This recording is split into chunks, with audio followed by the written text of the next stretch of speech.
আসসালামু আলাইকুম। আশা করি সবাই ভালো আছেন। আজকে আরেকটি ভিডিও নিয়ে আপনাদের সামনে হাজির হয়েছিলাম। এটা হলো গাজীপুর কাশিমপুরে হিজল ক্যাপ, আর কি হিজল ক্যাপ বলা হয় থাকে। আজকে আমরা সেখানেই চলে যাব। আসলে দেখতে কতটা সুন্দর সেটা আপনাদের মাঝে শেয়ার করব। আপনারা চাইলে আপনাদের যে কোনো জায়গা থেকে চলে আসতে পারেন, চৌরাস্তা হয়ে, চন্দ্রা হয়ে। আমরা কাশিমপুর থাকাতে তাই আমরা কাশিমপুর থেকে একটি অটো ভাড়া করে নেই। জনপ্রতি 20 টাকা করে ওই হিজল ক্যাপে আমাদের নামিয়ে দেবে। যাই হোক, অতিরিক্ত জ্যাম থাকার কারণে আমরা এখানেই নেমে যাই। আমরা আস্তে আস্তে হেঁটে সামনের দিকে এগোবো। সামনের দিকে এগোলে দেখা যাবে যে এই হিজল ক্যাপ, তাই আমরা সামনের দিকে এগোচ্ছি।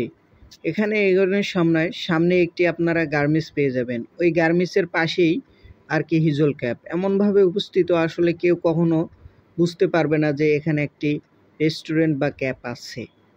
আমরা এর আগেও এদিক দিয়ে যাতায়াত করেছি, কারণ এখানে সবসময় আমাদের বাড়ির কাছে আমরা যাতায়াত করেছি, কিন্তু কখনো আমাদের চোখে পড়েনি। হুট করে একদিন যখন আমরা নেটে দেখলাম, তারপর আমরা বুঝতে পারি যে এখানে ক্যাপ রয়েছে।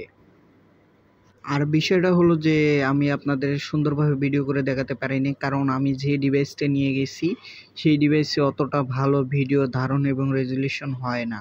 আর আমরা তার সাথে সন্ধ্যা বাজে আর কি প্রায় পৌঁছেছি ওখানে, যেতে যেতে একবারে সন্ধ্যা প্রায়। তাহলে সন্ধ্যার কিছুটা আর কি ফিল নেওয়া যাচ্ছে। এই যে এখানে সন্ধ্যা বাজলে আসলে আপনাদের বিভিন্ন আলো লাইট এবং তার সাথে একটি প্রদীপও জ্বালিয়ে দেয়। আসলে জানি না এটা কিসের জন্য জ্বালিয়ে দেয়, এটা হয়তো পারে কোনো সংস্কৃতি ওদের। আর একটা বিষয় হলো, এখানে ঢুকতে বা প্রবেশ করতে আপনাদের কোনো এন্ট্রি ফি লাগে না। আর আপনাদের চাইলে এখানে ঘুরে যেতে পারেন। আপনাদের মন চাইলে আপনি খাবেন, না খেলে খাবেন না। এখানে মূলত আমরা খাবারের ভিতরে দেখেছি শুধু আর কি শরবত জাতীয় ড্রিঙ্কস। তাছাড়া আমরা আর কোনো খাবার এখানে পাইনি। বিভিন্ন ফল ফ্রুট দিয়ে আর কি ড্রিঙ্কস বানিয়ে থাকে। এটা হলো উপরতলা। উপরতলায় আপনারা বিভিন্ন একটা লাইব্রেরি পেয়ে যাবেন। আর লাইব্রেরির মাঝখানে আপনারা চাইলে এখানে বই নিয়ে বিভিন্ন সময় কাটাতে পারবেন।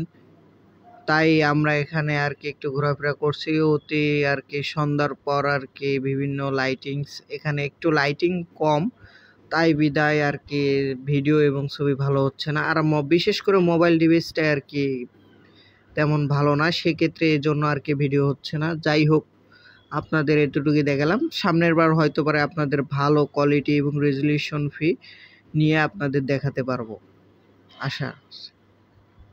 এটা হলো আপনাদের যেখানে প্রবেশ করবেন তার সিঁড়ি। এখানে একটি ছোট মিনি ঝর্ণা রয়েছে, আর এখানে সিঁড়ি দিয়ে আপনারা দ্বিতীয় তলায় অবস্থান করতে পারবেন। যাই হোক গাইস, আজকের ভিডিওটা এখানে শেষ। আর আপনারা বেশি বেশি কমেন্ট করেন। যদি কমেন্ট হয় আমি আবার আসবো এখানে সুন্দর ভিডিও এবং সুন্দর রেজলিউশন নিয়ে আপনাদের মাঝখানে ভিডিওটা নিয়ে আসব। ধন্যবাদ সবাইকে।